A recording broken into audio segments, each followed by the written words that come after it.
guys, this is Untouchable Mama. Thank you for watching our video. Thank you for being there for us. Please do not forget to share with your friends and press the notification button. Also follow us on Facebook, Untouchable Mama page. You can also see me on Untouchable Mama backup page. We are there for you. Thank you for being there. Thank you, one love. I appreciate each and everyone. Bye.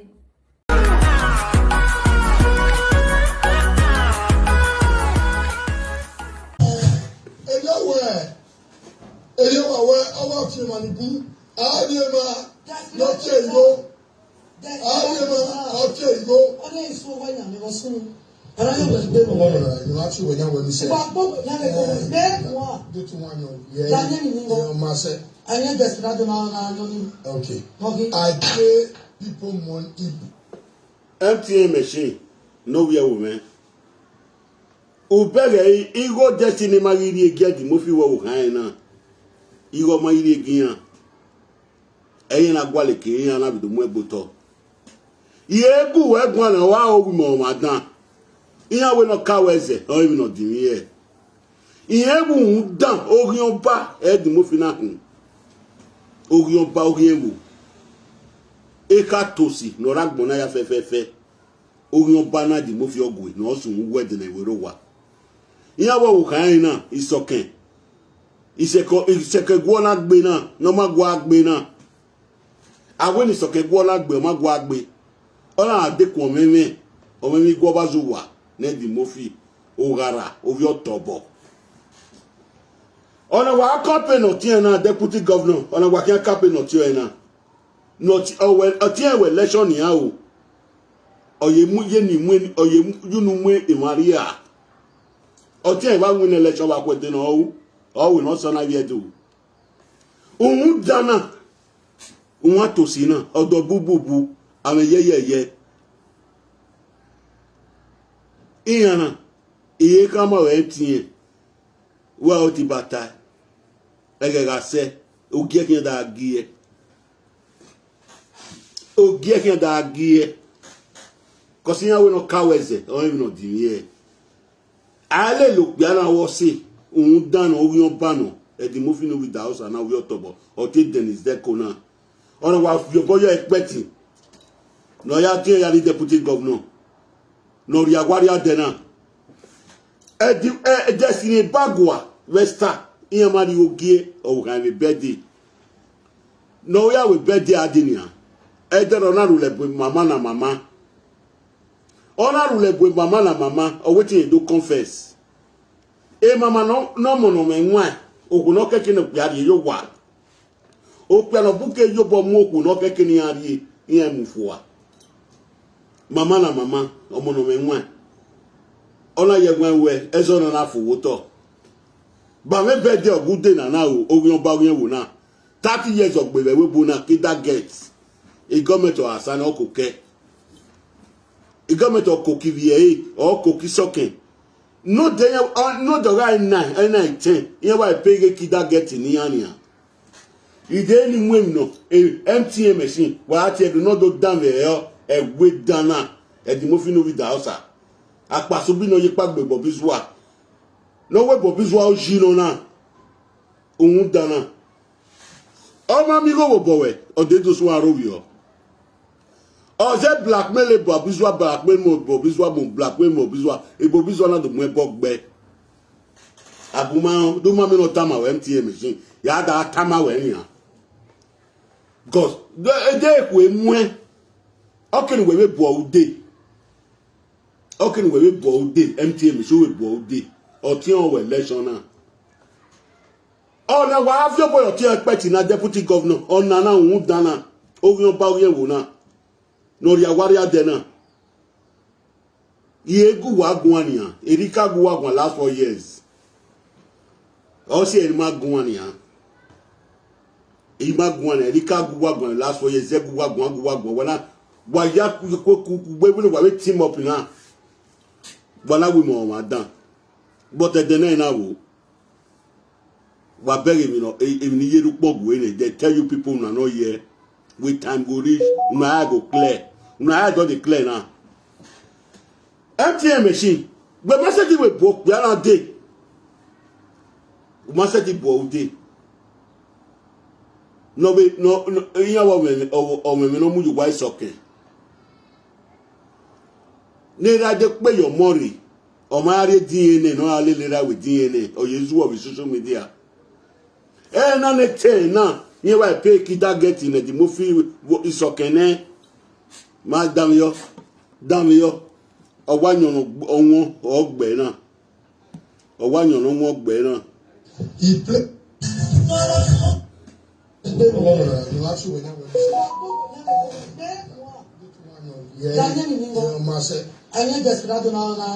Okay. I pay people money.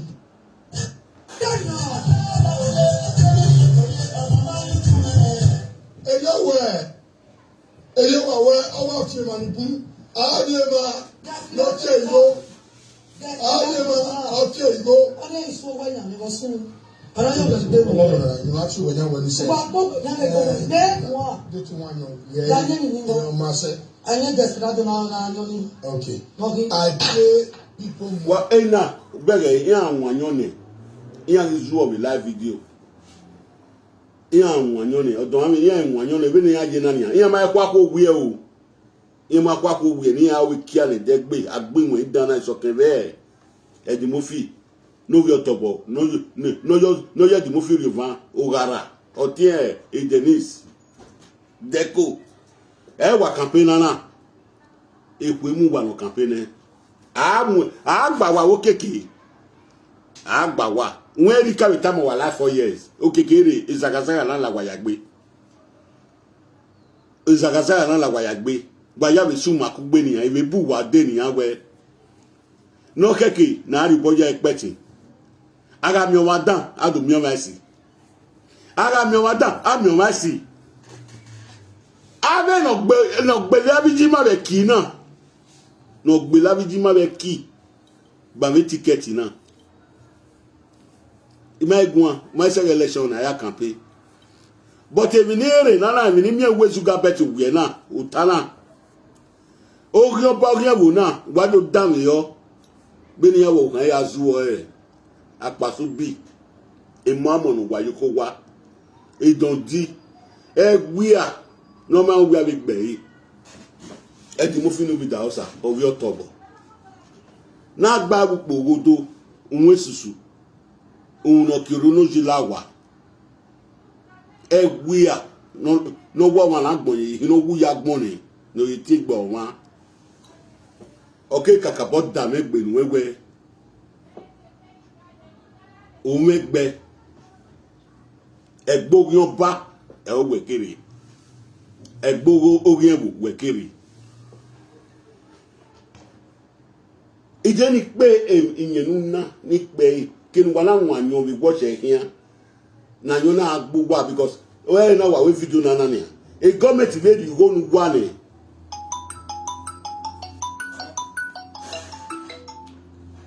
Hello, Chairman. Good evening. Oh, yes, Baba. We do have a long time.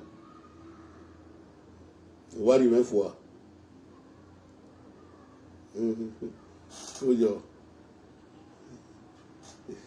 Yeah. Oh, it will need tea, damn it. It will need tea. Not a beg with destiny now. Oga akpo bolile. Beni me ka ma gbe no ru enwa gbok bia na ye ote o madam ehun e na ya wi game yo to na e kese de rakwe no make na wi tami e di mo fi na nu dan na won susu ori oba na no te agwa le ge kian be ko a won susu na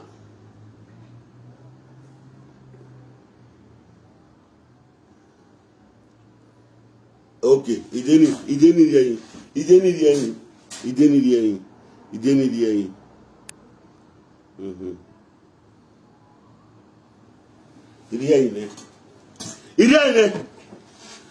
pe ni po no zuo na odayo diku na ni awo kan gba nwanyo we live video yen ga nwone iya ya ri omo je school na kana o iya ji wa iya ma ku yan ke ya ri omo je school iya wa de iya wa le banki gbera e banki asani yen na de la nyo yen na so awon we live video me na ila yan gbe Even no like be akbe mo wani kakbe ma wane.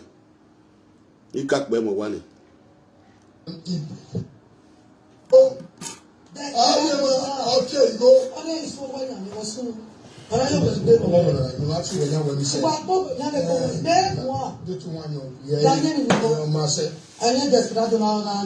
Okay. I pray. Ata mu wa otisi akpopo. Ita mu peta mu ko o wa danyo na bebo. Ina be la jamu ya be boy won dey. Abe guya na we agbu egbuze na. Awun esusu. No kiru no ji la wa do bobo bo ame yeye. Isokanu we no gin we ni wewe. Awe ni soke gwo na gbe, o mo se ti gbe di mo fi gbe. Ọmọ dagbo mo e di mo fi ola mo dagbo, ona ya ki ogun ba, ona ye ra ki ogun ba, ona ye gbi ye ki ogun ba, ona ye gbe ra ki ogun ba. Yare ma ni penu wa. Ni penu wa duwa ni penu wa. Entien no wie o menoro. Ye bo udenia. Awe mo madan. Cause I'm not temata level. On my dantier. I'm not temata level. Dantier. Oh, yeah, we're not temata. Emi poyolico. My best thing that you yago wagwanani. We no bomb say. Oh, yeah. But even though gear bianama wa umususuna. Empty when I said to bo day. A wait dana. No long marina. Umaseti bo de we toti en election. E destiny bag wa star destiny. Ni so Kenya we birthday last 3 weeks ya day. E de birthday yan ke sun en yan ke so lugun yan gbe. Ona rule bo na mama okun kwa lu kwa no bia lu kwa. Ona wetin e do we confession. Owu kwa mama oku no suppose na ye wa e wan ikpe na buyo obuya mu oku no suppose yan no jagbon mayan yan yo bo mu efo ane saba lauda sinobu e gba bi ko ni no mori ono ma no saba so yan gume ona rule boy ona wetin yan do confess but ya me confession no do confess e we destiny na you know what's here. He come in destiny. A destiny when you go to the movie, or go back by destiny bagua. All that when you hear you go at the movie no your power, or go back by destiny bagua when you hear you go there. A bonitioni. And you do a little wala, do mezedo. And you do a little. And wala do mezedo, or you learn the nena, NTA machine. Ye poor denia. Wa nya kebe age ase wa no tun wa no ogian we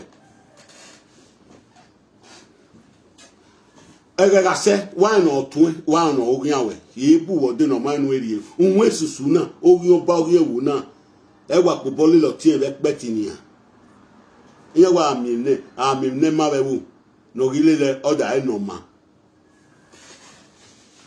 obi edo sisi unwe so white MTN machine maba un dana di mo fi Idahosa wi otobo nira of yo boni adonyi yigo bazuwa na ogaga era bi je mu ne ogaga ije ni pe ni pe nu wa ikama igwe no dunu je megware ope ni ke kama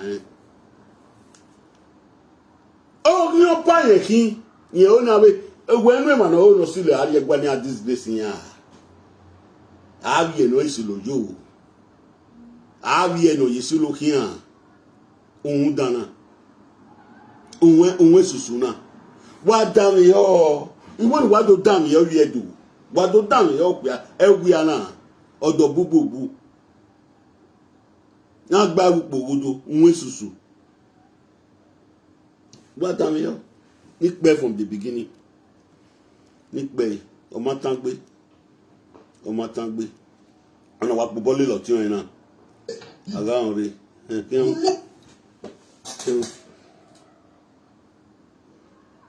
Ọbí máa jẹ́ òbò.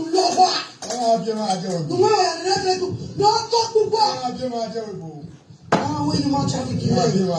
Tomorrow, what you are not ever supposed to win on the level for my for 20 years.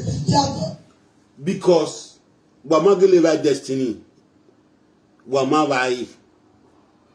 Or say wegbe. Because Uma unu bo.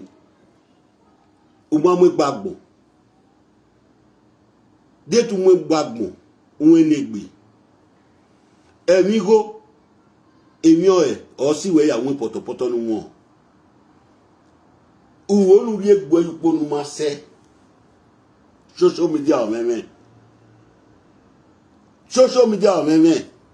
Wa bedu wa sun kebo ni wa TV mana we ni ape na o wa bi soke na we gbanu wa sis wa zoom dan level gba we wa certificate we ye awe ni si level dani o pe agba wayo na ko gba wayo ne a kin agba waji o ri oba nu ki wa na o ki wa ri abi awo pia u popo na ro mo de a o pe ara akirugbo o so pia o ko ga de o so pia de do po pia o ko ke ya agbo agbewu wa so nwu egwia eri du ale de du mezedo we de na de mezedo we o lenwe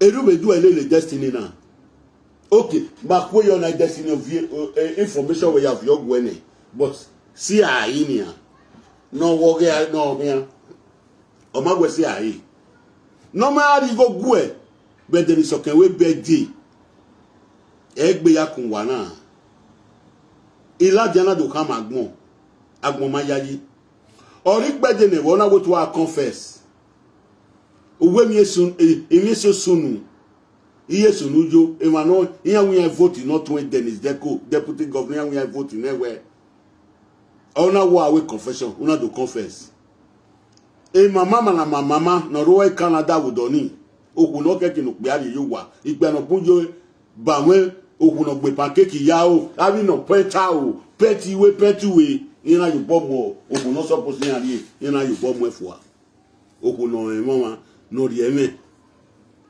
no yo okay we mi ana eso no onu tesi ona pa utori una elaje wo vi o mari ewe bonia we you ma traffic no unu ya ta o we anybody o we ta be there we stop it be agiane o we be agiage re we bonia o we anybody no no mo like we bo not tin no mo like we bo not tin ewe gbovo e bana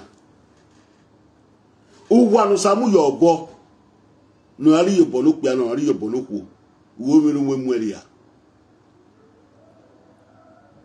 no ware ogada we ma ogi mane no wagada we ma ogi mane MTN machine e man na like post on like post wa mi no sunu igbovu no ya lelewe because e tie ona tete like post ni o mi no ka mo tion o no je mi no je o we borrow pity o ni so awu na mu government ni ya we borrow pity e ge ni ona do so aselo we gogbe o dana i boss the same when ya e ge ni wana e gwa titi na ya e ge na titi na ata no wa o ma dan titi i born when ya e pe an o ma yon uga gba won susu ni pe record ki anu dan yo iyen wo ase wane imaro bio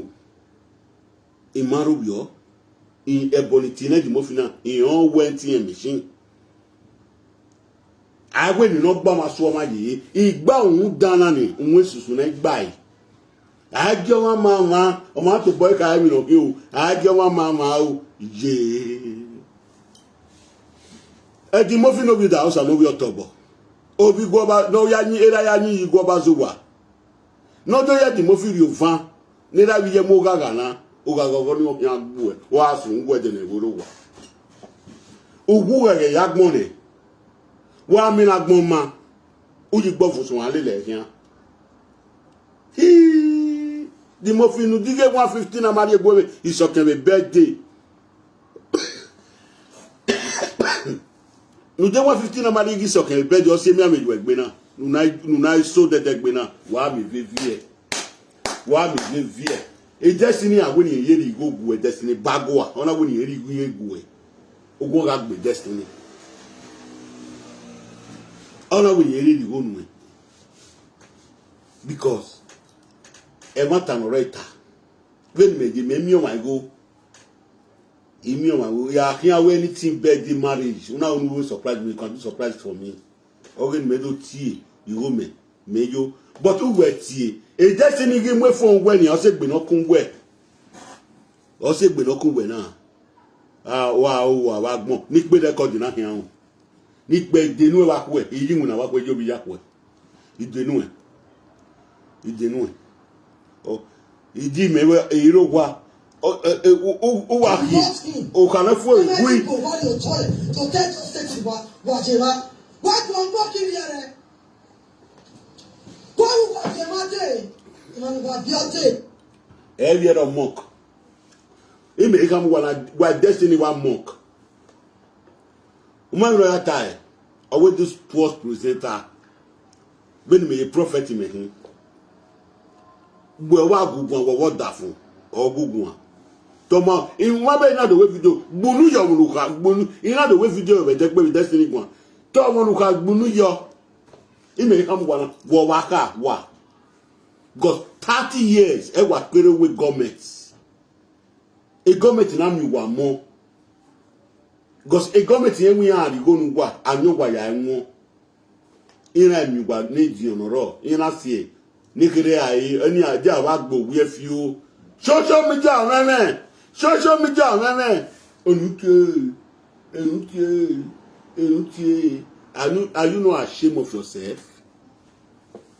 The other day Dennis Deco ona ye church Suleiman iyabe ni agbasunwa iyana ye church Suleiman ona ye bero ma so ni obo oga se Dennis Deco bona ya bogo bo so obo bo oti on me social media so oti we wa ni ma setiri la wa e Dennis Deco ma setiri we la wa ni a MTA ma setiri we la wa okay kaka bod dami boga video na no go vera deni pe hian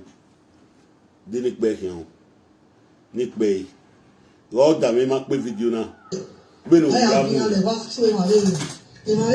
the social media no wa yore no do pe go no wa aviale behind the camera back of the camera you are everything ma bere winner ma bere mi ozigbo mi lozigbo isoken le pe mu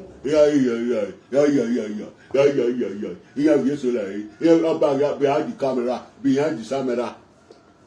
we are igbovo na wa ya leleru wa bobizuwa wana agwali gegege obiere yin e wetu wa black me ona the sun wa kwa ona wa wo memeni ogbe ni gbe we see den ni ma gbin agbo e ya gbo wa kere ode mezu wa bo wekun la ready mo fi no sun wu da won wa vi o malawo behind the camera na ogun wetana e di mo fi no sun wu ma be igbovo no da mari 150 gi wa ni sokanya we bedi egbe na wa kun wa na o pe e to pe na yobo ma gbe o pe na yobo o ma gbe laziness omu wa bi sokeri ana laziness 30 years in kindergarten okwo be nwina menege ise na iku ya nwina soken de di mo fi ma mi ori ya nwina webo na mu gbebe gwa opope na webe ya gwali nwina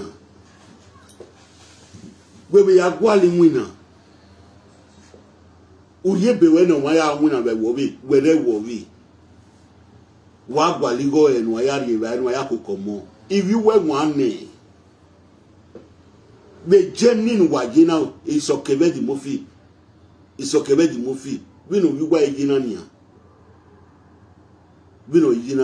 o makini wa ya azu of social media odon ami era no wanyo ye no wanyo anyo gbogbo abi live video ban ha anyo gbogbo ememe la wa gbe de ni pe hian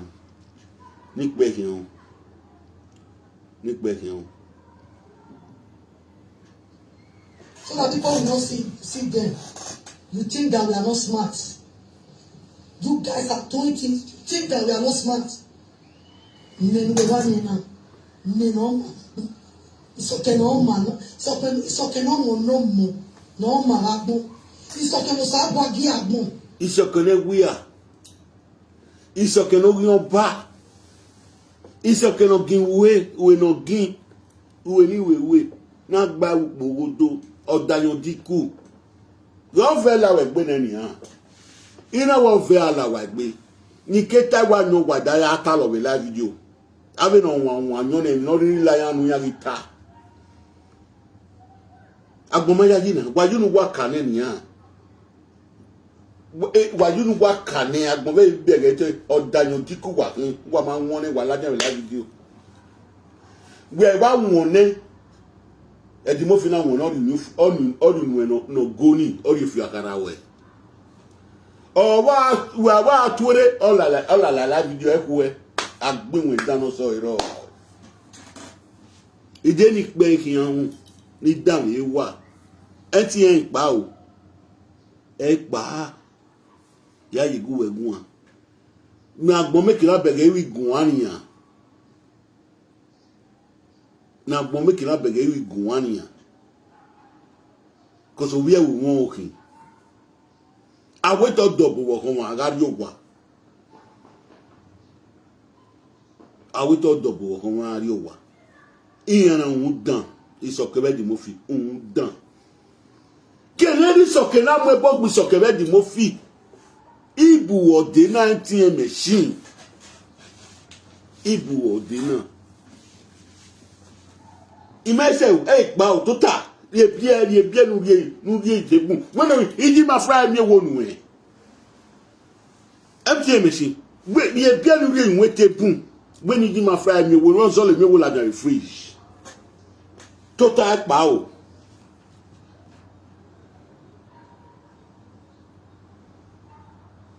before Abraham there were men. Before Abraham there were men. He begged the Diani. A parental time, no copyright. No copyright. No copyright.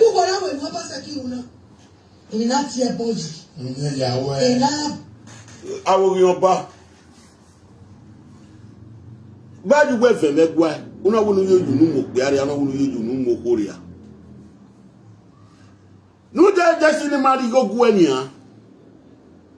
Wo kan we be de ton Douglas di go gu e. Iton Douglas na di gu e. No ya go shame and disgrace oge. E de sini me shame and disgrace no ya gu enia. O mari go gu e gbe na kan we. Nu ya we be de ade. Nu ya we be de ade. If you have one, we go make video na we go video na go viral. They take destiny wa we mi dan ban. Ya di do go egun. They to wa we mi dan wa ri ya we mi. O ma we mi dan niyan. Ohun esusu na no mu eni ri ananiyan. No mu ekinodo, no mu ri ayo obo na. Or when no me give viral you see, ona se koto, o ma ni ohun esusu no. Di mo fi bi soke ohun esusu yan. Ohun esusu. Ide ni pe ken. Nipe hian. Polish me don't One of you if you now work away from One of you way. the beginning. They don't do much of why I. If you now I'm going Evanogi wo kai igun yo ni. Una evanogi we igun yo ni. But in of yo to the camera. Iwa kian. They don't do much of why I. People will be using trolley. Oh, why you want to give you by your tongue? You will be using trolley. It's okay. Wherever you na asi one ya, we asi one you be mila. O asi one no dey na bege. Maybe you so well. Efe we si one so well because efe ya can see one. Chan oyo ni ya kloge. Oh we are going to we are igbovola wa gbe igbovu na gbo wa ari ano kan gbo wa bi soke ari ave di mo finu wi Idahosa Wahala sun wu iwa bo mu a o we are agbinwe agbite ni ra makoko era wanyo imoti gadura gwo ijosu go bazuwa ige no we weni emudi ana beni wazu beni soke zuwa na beni soke zuwa na egwu ana deni pe hian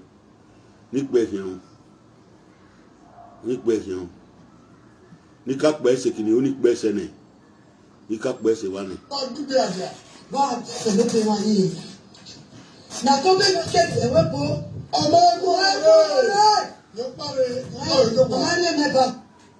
Be destiny we marriage we there akobe yin ala we no we no musandra agbogun ladian we no re second wife for ladian. Akobe yin ala me video e yaro nu we ka yaro wi o e. Akobe yin ame ri go gbu eni awe yo boy si eti gegbe eniyan. Akobe yin ame yo boy si eti gegbe eniyan owo wetin Atiti mo akobe na mu go le ra ya mu. Wa do boy si eti niyan akobe yin e ma na un danu e di mo finu wi Idahosa. Uwe tu Titi ma akobe na mi go na mo ya na ma akobe na mi go na mo ra. Ege ase wa mi ran ra mu dana e di mo fi no wi no yan ba o yen wo ide ni pe fiun O paregbe ona si wale ni yan wo yan ba o ma esu be wa gbon gbe wa ya bele ni no sun be social media na Ibi to gba bia. Ye le wa ko soro o. Actually ma ko actually ma ko Se wa je we bo. Ye se wa gbigbe aja we bo.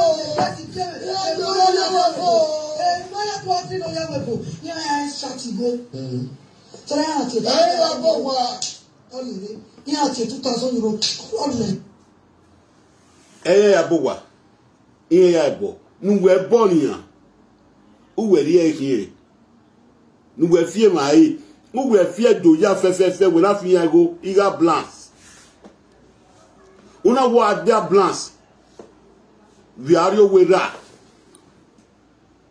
ambulance we de na igo na munu e ya fe newo igo we fi e human traffic igo na dum edo na ti edo noro igo na munu igo re 600 bags of cement of your nu ya afiyan go we wetu ga gbe na human traffic nu we na so gbu na ni ivio mare o ebo gi na go na ya wa shawa me go na ari na shawo ebo iyan yin ego na ego na awa shawo abi esu nu we wa odo gbe asupa shawo wege na gbe ri mi asawo pupo e ya vela fabrica e ya bi wina obogbo wa yi Germany wa kege kida get o pe ane wina igbovu ola igbe o pe ane wina igbovu ora mi ona ogbovo ga mi ona gbove o gba no wina no ki wina resin maybe oga vie oga ri oku agbon yo wa be no de ni o kan boy yo be ona rie itaga yo wa oga ri wina afian oga de o afian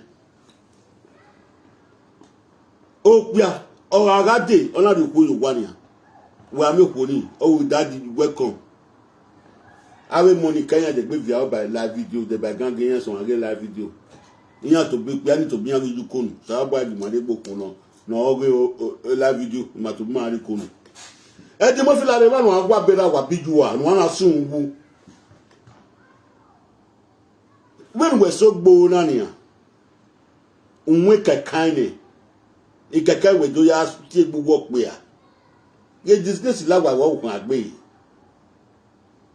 wo we ka we ni ma vote no tun we na o we election we je na we na you nu mo gere o me ria enti me su pa re a e pa we nu ri ebia ju we tegun nu we le mama zole mi wo nu e fridge akwa are yan fry mi wo we ju won de ma mi wo me o me waste you ona e wa popo le na ohun dan na ohun atosi na wa na popo le lo ti won o ti e we election ya o you nu mo gero we ri ya wo ge ke ya mane e de apawo gbogbo ya ka mu we eme won kan gbe wa gbon e gbo won no kan na e wa lele mo bo wa wo si wa no e wi ana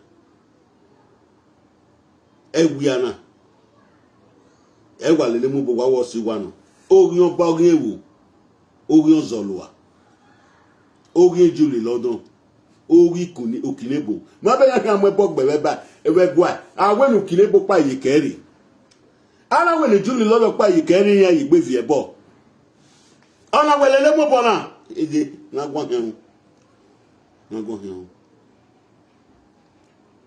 wa mu ja ni igbe fi hen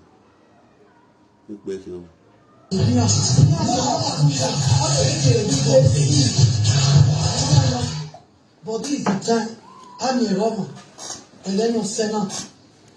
This is the time to challenge the enemy and your hobby. When you Papa Wayadi, Egbe Wayadi. I get on you. But yeah, we was no talk. Send Jesus. Ọ̀rẹ́ mi na gbe. Exactly Jesus. Ọ̀rẹ́ mi. Bẹ́ẹ̀ ni we ado mu ya gboto ni ya ka ma wi iro gidi gba be ko wa unya ni wetu ado mu destiny bagwa be sta gboto olajan unu we na nia wetu amunya gboto bo ka mu egbu gboto bo ka mu egbu gboto we ni wa mu egbu gboto ni we ni wa ogi o ba ogi ewo ni wa yan jeje me jagbon na ke afun ona e wa vote no ti o ina wa po bole lo ti o ina deputy governor na we video na yan we kan na wan yo wetin yan amuya gboto wa ga dan yo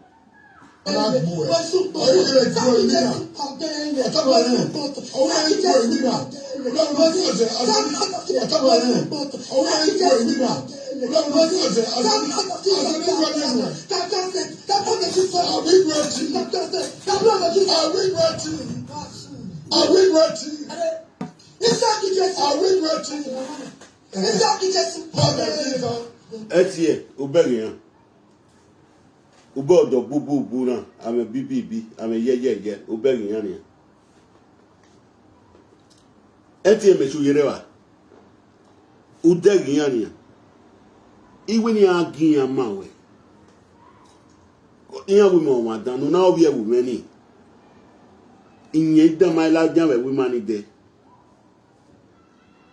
emiesi ana mi bi ewu mani iyana ni edo mu ni weria won pe no ke mu we gboto no no mu we gboto no obala mere be dero ni e pe la ke no mu we gboto ni ope opo ni da ajo janu iyan do le matani ina size matani wo biyan ya fefefe ope ara iye ga ro mi ogian we ni other ami we go other offload we e do ya operate o we ya settle o re no no do ki o mi gboyun we e na we ni agi e ma we no ya operate gbo so won na o ni agi e ma we but e desin na we mi we okpo bole le kege ni ya di o mi NTM machine but we a day birthday normally 150 euro gear is okay. We are support a birthday make kill and yagbe. Either or larger waiting ya do confess na mama we talk book hour. Oh waiting na mama book hour. Ona do confess. Mama okay omo no me nwan. Ona de mata ni yo ona fu. Na nani ya. Iya gibe asani ya ne. Ukwo me ni ya vio Iya yo de iye desperado ya do aswe soto ememe na la ya gbe o wetin ya amu egbo to wa hon banya ni pe yan iya meme odo wa meme social media odo wa meme o we bo bizuwa o be ayo ba meme social media era wetin this one Ça, c'est mon Dieu, moi, sous d'autres. Ok. D'accord. Il s'agit de son Dieu.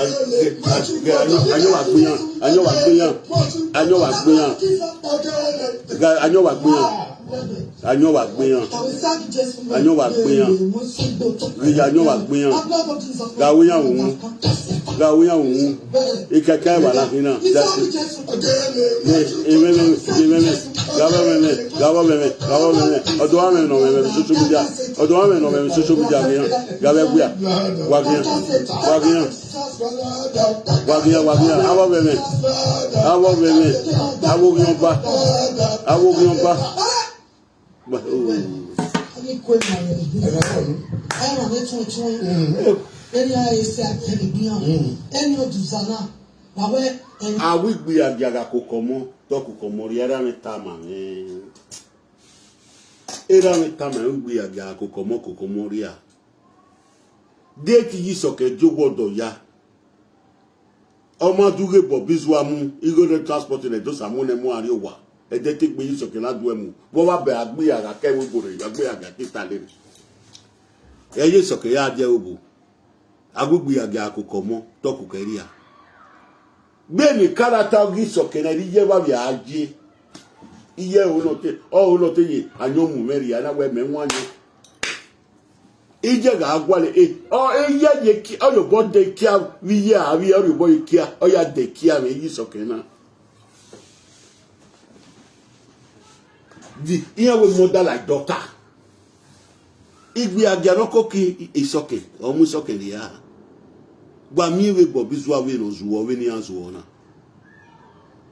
gba mi we bo bizwa we no zuwo ide ni pe hian iyan meme wa mi ban iyan oboja la e government of state wa mu wari ya Germany ni maka jala state wa mu wari ya na oga explain no why you born we gege by force oga explain no why you born by force o ma ka mu wa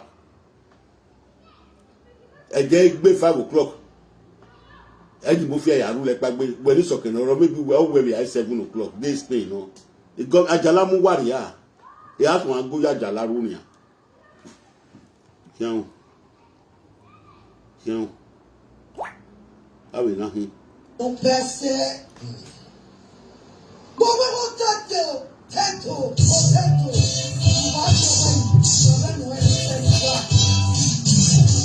On va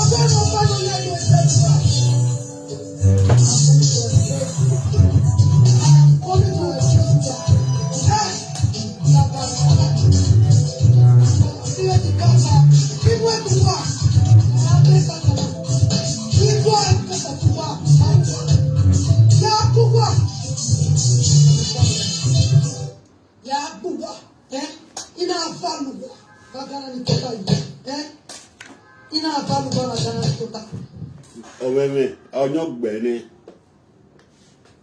anyogbe yan ni yan won ni ati ari omo wo se pe spura na buna sa yan won yo no ka bo agbe yan ni yan do mi afi live video o we di no fi akara osun alalu because e ki ai won e ki ai win na e get mo fi won ni e de na mo bo gbe be gwa de re ki ai po e we na la lo yen rije wina lalo wina di mo fi do de kia wo bona bere enia e kia gi wina wa kian ya meme wa da me yan ya le we bo kan wa a ti ma wa de gwa Me wa ready ya. me we ready na ti ma wa be gwa be na ke ti ori on ba e be gwa me abere yi be na ke ti ori on ba ori ewo wa be mu gie lu wa ni ori on ba to ga sun wu ori ba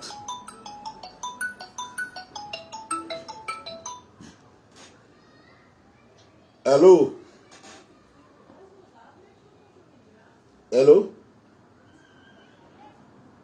Hello? Hello?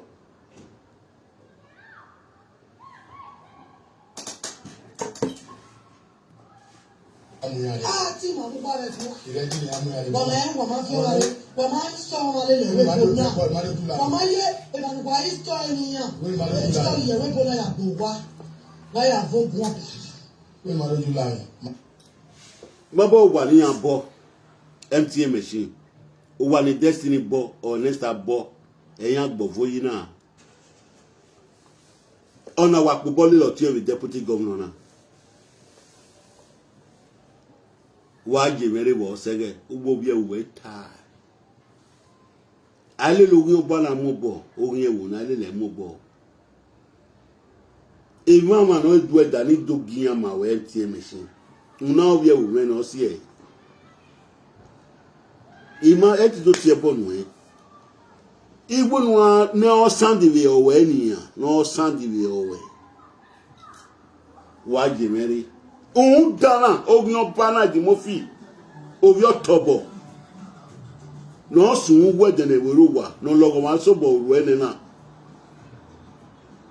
náà gbárùpọ̀ ògodo ọ̀dọ̀ búbùbù àmẹ́ búbùbù àmẹ́ bíbìbí àmẹ́ bíbùbù ń yẹjẹ́ gbẹ̀bí ọbẹ̀ àtúgbọ̀ sí yín ọwọ́ sí wà hún àtúbẹ̀rẹ̀ ìrìnà wúdà Destiny yẹn. But mama ige birthday gie ige birthday €150. Date on winner. Ọmọ ya ojige government ekima oboma gbere webo. Uma be to gbo ve star na ve obowa.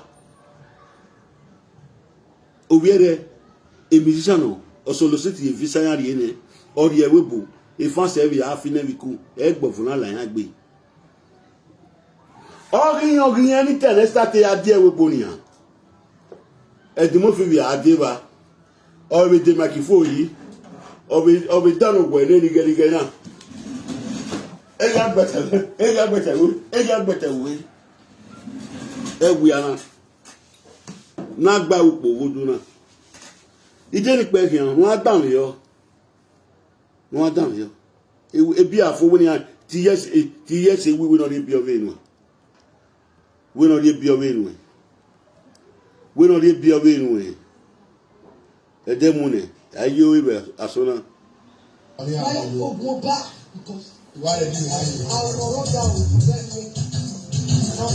Ìdènú wa ko e. Ìdènú wa ko e.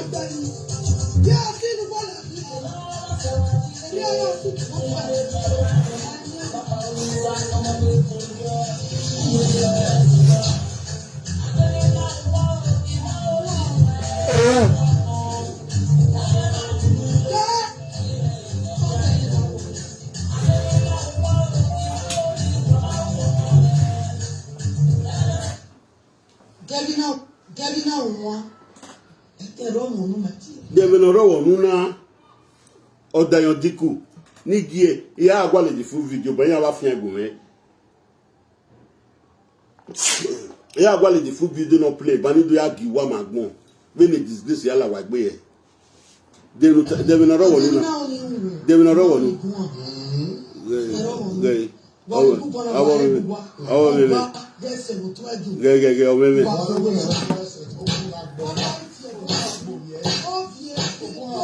Wasungu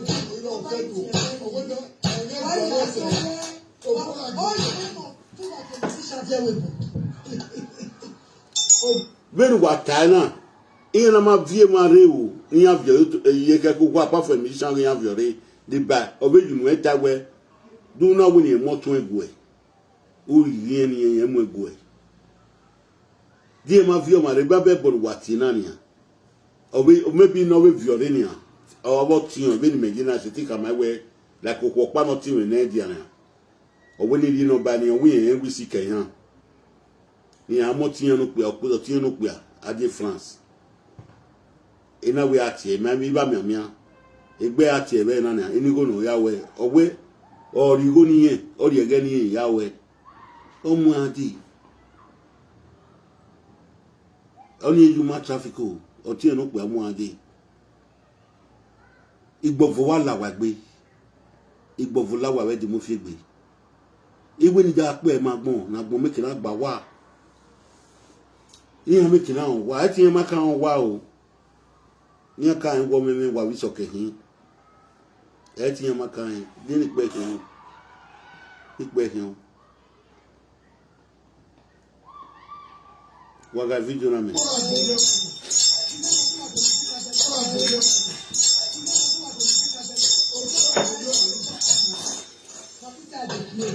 Play, now on take over water. Play. Awa me. Play. Gawe wi kaka gbe le o. E kaka gbe ne ge anyo gbe ne.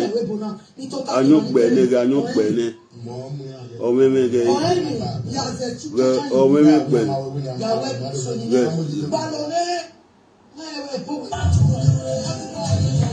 O me. Waga video.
My people, as I do this one down, I be one come and come celebrate our brother Abel's throne.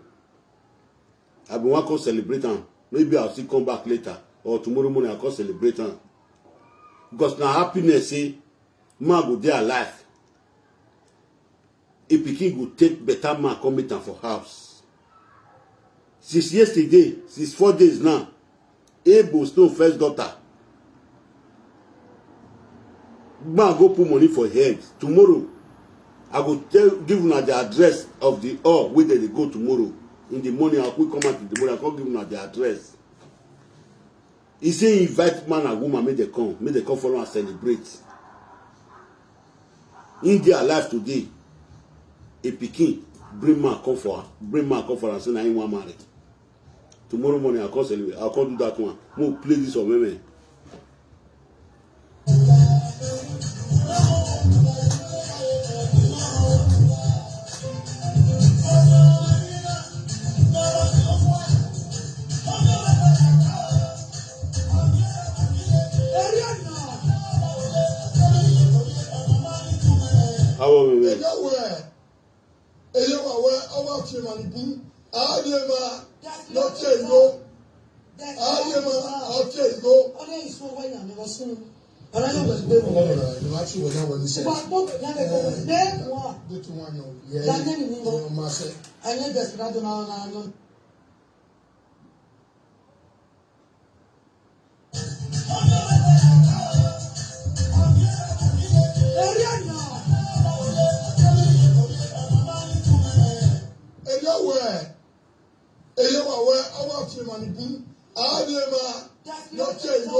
Okay. I'll go find the full video one call cut and come back. I say when I tell her say the video we do today, I just see her. So my people, una good evening, God will bless all of una. Cause no be una home. Una know why I did do this thing. Una go say I put my brother, the man will come from my village. I put the picture just now. Because I know say anybody where they go to closer to, they must come tell me they put the person to the moon. They don't want me to come disgrace the person. They don't want me to come carry the person go down. I know these people. That's why they tell me. As I they do and so. it go the sense we go take the dodge these people. It go the entire body. These people, they record. They record. This is the movie with the Orionba. Anything we follow, they discuss. Now they tell because I know them. I don't want me to come waiting no day for our village people body. Me they come they talk and follow them. I know them. You know, she say they don't drink now. If they don't drink, they enter live video anytime. Now when the money finish, she says almost now they see them where the disease is them money not there again. The money we government pay they don't finish. As not incomplete so they fit do video 20 times in a day. Where they don't drink, where they want to destroy people, where they want to bring people down. Every no for the destiny we Esther Yona. We're setting we stay in your. The every no for the destiny we Esther Yona. We're setting we stay in your. My baby, or when no look more for our here, where I ban war. Every year we hear bag here we hear the moving of your top. But when you don't come away, you're dead by a boyanso. When you look at you, we went up with no work and idea. Ibu where they work where you work and idea. She said, 150 kekan. The destiny marry you go with a birthday. Because we know where the 150 go, how many bed your money go. Or say we no come we carry that they confess in way yane. We tell we confess in eh. If we confess in any id mofi. Who is aware of bo? Even wa u lei e di mofi no be that so confess any. We is aware of bo. Igbo vo magwezo obo. Ide owe na ko. Ibi edo we wa ya kan we. MTN kan we. E we na ko even no.